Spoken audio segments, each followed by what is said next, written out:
ইসরোর তরফ থেকে ইতিমধ্যেই জানানো হয়েছে আদিত্য এল1 পৌঁছে গিয়েছে সূর্যের একেবারে কাছের এক নির্দিষ্ট কক্ষপথে। কীভাবে ইসরোতে পৌঁছলো, ইসরোর মাধ্যমে তৈরি হলো আদিত্য এল1, সেই বিষয়টি তুলে ধরছে বিড়লা মিউজিয়াম।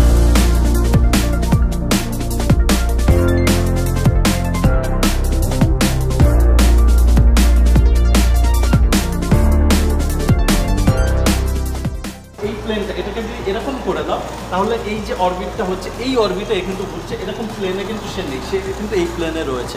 আমরা বোঝার সুবিধার্থের জন্য কিন্তু এটাকে একটা হরিজন্টাল প্লেন দিয়েছে আমাদের কাজের সুবিধার্থে, কিন্তু এটা আসলে একটা ভার্টিক্যাল প্লেন এবং সেটা এল1 পয়েন্টে এই সানার প্লেনে একটা পয়েন্টের রেসপেক্টে একটা যদি কাট করো সেই কাটের একটা ক্রস সেকশানে সে কিন্তু ঘুরপাক খাচ্ছে। ইসরো কনফার্ম করেছে, ইভেন আমাদের prime minister Narendra Modi tweet করে কংগ্রাচুলেশনও জানিয়েছেন তার জন্য, এবং আমরা সবাই এর জন্য গর্বিত বোধ করছি। আমরা যে এতক্ষণ ধরে এর পেছনে এত খাটনি করছিলাম সেটা শেষ পর্যন্ত সফল হলো। এটা জেনে এই মডেলগুলো, এই ইসরোর যে সাকসেস সেটা স্টুডেন্টদের কাছে পৌঁছে দিচ্ছিলাম আমরা, সেই স্টুডেন্টরাও খুব আনন্দিত এবং আমরাও গর্বিত বোধ করছি এর জন্য। যেরকম আমাদের একসময় ওয়েদারের ডেটা পাওয়ার জন্য আমাদেরকে কিন্তু বাইরের কোড ইউজ করতে হতো, ডেটা কিনতে হতো, কোড নিতে হতো, সেইগুলো আমাদেরকে পয়সা দিতে হতো। এমন দিন এসে যাচ্ছে আমরা স্যাটেলাইট পাঠানোর আগে কিন্তু স্পেস ওয়েদারটা একটু চেক করে নিতে হবে, না হলে স্টারলিং স্যাটেলাইট যেভাবে তার স্যাটেলাইট হারালো সেভাবে হারাতে মিলিয়ন বা কোটি কোটি টাকা জলে যাবে। সেই জন্য স্পেস ওয়েদার জানার জন্য এটা কিন্তু সূর্যের ওপর নজরদারি করবে এবং আমাদেরকে জানিয়ে দেবে যে কখন একটা স্পেস ওয়েদারে হ্যাজার্ডাস ইভেন্ট ঘটতে চলেছে, এবং সেই সময়টা আমরা অ্যাভয়েড করবো, আমরা কোনো স্যাটেলাইট তখন লঞ্চ করবো না। একটা মিনিয়েচার মডেল, হ্যাঁ দেখুন এটা তো আমরা একটা মিনিয়েচার জাস্ট মডেল করেছি, সমস্ত ডিটেলস এর মধ্যে নেই, তার মধ্যেও যতদূর সম্ভব আমরা সেটা করেছি। এটা রয়েছে সোলার অ্যান্টেনা দুটো, যেখানে নাকি সোলার এনার্জি পাবে, কারণ এল1 পয়েন্টে গিয়ে সে তো আর এক জায়গায় স্ট্যাটিক থাকবে না, সেখানেও একটা অরবিট করবে সেটা এল1 পয়েন্টের অ্যারাউন্ডে, তো তার জন্য এনার্জি চাই এবং তার সোলার অ্যান্টেনা রয়েছে সেই এনার্জির জন্য। তার সঙ্গে সঙ্গে একটা দেখুন রেডিও অ্যান্টেনার মডেল রাখা হয়েছে, যেটা সে ডেটা কালেক্ট করবে সেটা তো আলটিমেটলি সে আবার ফেরত পাঠাবে ইসরোর কাছে, তো তার জন্য একটা রেডিও কমিউনিকেশন স্যাটেলাইট সঙ্গে আমাদের ইসরো গ্রাউন্ড স্টেশনের দরকার। হ্যাঁ এটা সূর্যের একটা মডেল আমরা তৈরি করেছি। হ্যাঁ এখানে কোড রয়েছে 0 to 0.3 আর নট হচ্ছে সানের রেডিয়াস, সেটা হচ্ছে এই কোড। তারপর রয়েছে 0.3 to 0.7 আর নট, সেটা হচ্ছে রেডিয়েটিভ জোন। তারপর আপনার 0.7 are not to 1 are not, সেটা হচ্ছে কনভেকটিভ জোন। এটা সূর্যের একটা মডেল এবং সূর্যের ইন্টিরিয়ারটা এখানে বোঝানো হয়েছে, এবং সূর্যের সারফেস যেটা আমরা দেখতে পাই সেটা এটা ফটোস্ফিয়ার, সেখানে একটা সানস্পট দেখানো হচ্ছে, এবং তারপর এই যে আরেকটা লেয়ার দেওয়া হয়েছে সেটা হচ্ছে ক্রোমোস্ফিয়ার বলে সূর্যের অ্যাটমসফিয়ারিক একটা লেয়ার, তারপর আরেকটি থাকে করোনা, সোলার করোনা, সেটাকে আমরা দেখাইনি। এইটা হচ্ছে এই মডেলটির বিষয়।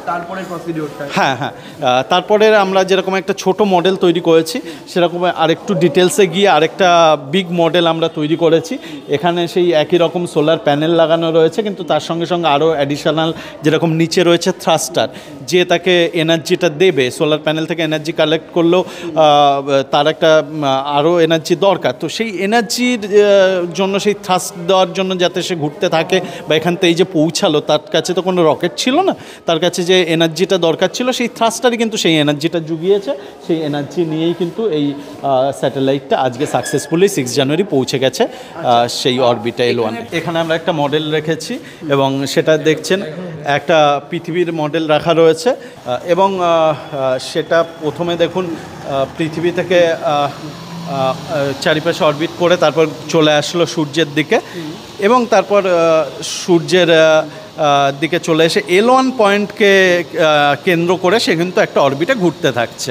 এটা হলো আজকে হয়ে গেছে, এবং আজকের পর থেকে কিন্তু এই কন্টিনিউয়াসলি এই অরবিটে সূর্য আর পৃথিবীর মাঝখানে থেকে সূর্যের দিকে তাক করে সে কিন্তু এই অরবিটটা করতে থাকবে।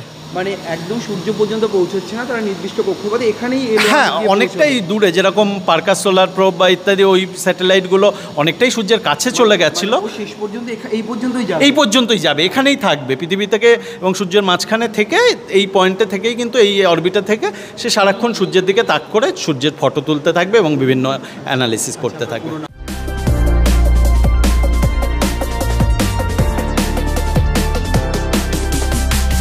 এখানে দেখলাম যে আদিত্য L1 একটা বড় সুন্দর মডেল, যেটা সব পার্টসগুলো দেখানো এবং সানের যে ভেতরে যেগুলো লেয়ার্সগুলো আছে। আর দেখলাম যে আদিত্য L1-এর যে অরবিটে ঘুরছে আর কি মিশন আর কি অবজেক্টিভসের আর কি খুঁজতে যাচ্ছে সেগুলোই দেখে খোঁজা হলো। আদিত্য L1 মিশনটা হচ্ছে ট্র্যাকটা মানে মডেলটা দেখলাম কিভাবে অরবিট করছে। তারপর আমি সানজের লেয়ারের ব্যাপারে বেশি অনেক কিছু জানতে পারলাম। সূর্যের যেই লেয়ারগুলো সেইগুলো শিখলাম, ভেতরে কি করে কোন লেয়ারে কি হয় সেগুলো শিখলাম। তারপরে আদিত্য L1 মিশনের কতটা কমপ্লেক্সিটি সেটা বুঝতে পারলাম। আর আমার খুব প্রাউড ফিলিং হচ্ছে যে ইন্ডিয়া এরকম করতে পেরেছে। যে আদিত্য L1-এর ভিউ পয়েন্টটা দেখানো হচ্ছে যে কী করে ও মানে নাম যে একটা জায়গায় সানের চারিপাশটা মানে পিকচারটা নিচ্ছে, তাই জন্য আজকে আমি এখানে এসেছি। আদিত্য L1-এর একটা স্ট্রাকচার রাখা ছিল, তার একটা মিনি মডেল যেটা ফাংশনাল আর অরবিট করছে, তার একটা রেপ্লিকা দেখানো হলো। ওইটাই দেখলাম, খুব প্রাউড ফিলিং হচ্ছে।